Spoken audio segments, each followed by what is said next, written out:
আল্লাহ পাক রব্বুল আলামিন তাজিমের কথা বলেছেন তাসলিমা। এই তাসলিমার ব্যাখ্যায় মুফাসসিরগণ ব্যাখ্যা করেছেন এই তাসলিমা মানে তাজিমান তাকরিমান। তাজিমান তাকরিমান হলো আল্লাহর নবীকে সম্মান জানানো। এখন বলেন, দয়াল নবীকে দাঁড়িয়ে সালাম জানালে এটা সম্মান হয়, নাকি বসে বসে সালাম জানালে সম্মান হয়? জোরে বলেন কোনটা?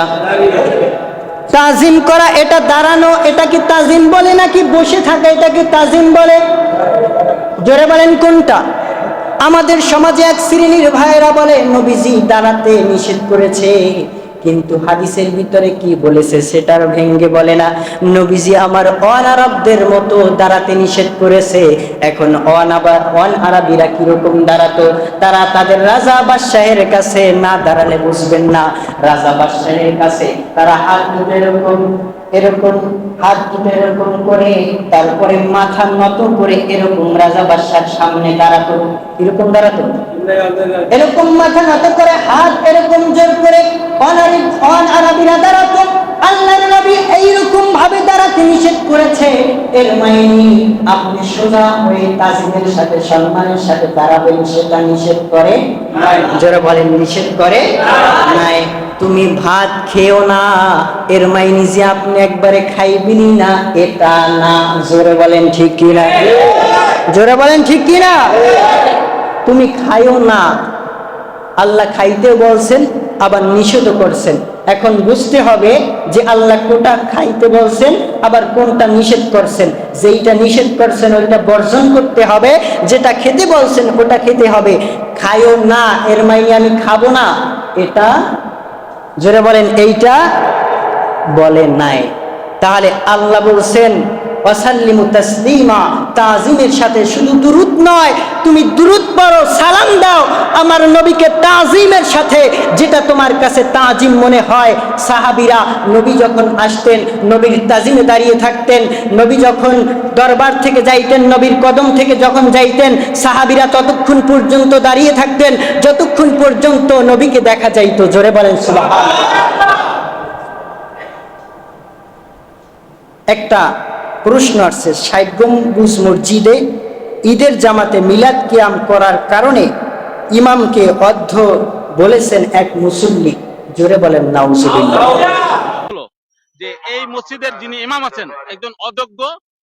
সারা বাংলাদেশে আপনারা জানেন যারা হক্কানি আলেম ওলামারা, যেমন আব্দুল মালিক সাহেব বাইতুল মোকাররমের মসজিদের খতিব, উনি প্রায় জুমায় বলে থাকে যে মিলাদ কিয়াম কোন কোরআন হাদিসে নাই। উনি আজকে মিলাদ কিয়াম করছে একটা ইসলামের সম্পূর্ণ পরিপন্থী, যেটা কোনো কোরআন হাদিসে নাই। এই মসজিদের যিনি ইমাম আছেন একজন অযোগ্য।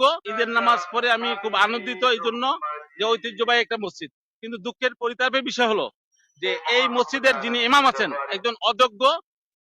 যেই মুসল্লি ইমাম সাহেবকে অন্ধ বলেছেন, আগে দেখতে হবে এই মুসল্লি কি ইমামের থেকে বড় যোগ্যতাবান কিনা।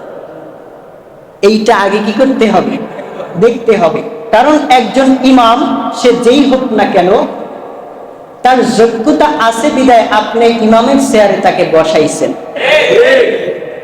যদি তার যোগ্যতা না থাকতো, তার থেকে যদি যোগ্যতা আপনার বেশি থাকতো, আপনি নিজেই বসতেন। ঠিক কিনা বলেন? এখন আপনি ইমাম সাহেবকে বললেন, ওই ইমাম সাহেব হয়তো মুফতি সাহেব, হয়তো মুফাসসির সাহেব, হয়তো বড় আলেম, তার যেই এলেম তার যেই জ্ঞান আছে, আপনি যে তাকে অন্ধ বলেছেন, মূর্খ বলেছেন, এখন তার থেকে আপনার জ্ঞানটা বেশি কিনা এইটা আগে দেখতে হবে। বুঝতে পারছেন?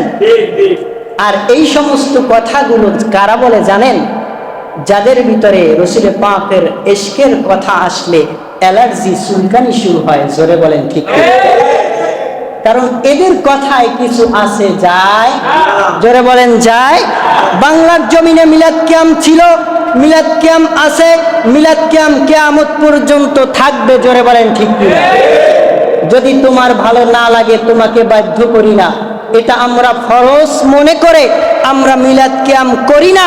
এটা আমরা মহাব্বতের সাথে আমরা এটাকে পালন করি, এটা আমরা ফরজ ওয়াজিব সুন্নাত মনে করি, আমল করি। এটা মুস্তাহাসান মুস্তাহাব আমল মনে করে আমি করি, আমরা করি। তোমার যদি ভালো না লাগে তুমি কইরো না, তোমাকে বাধ্য করা হয় না, কিন্তু তুমি ফতোয়া মাইরো, জোরে বলেন ফতোয়া মাইরো না।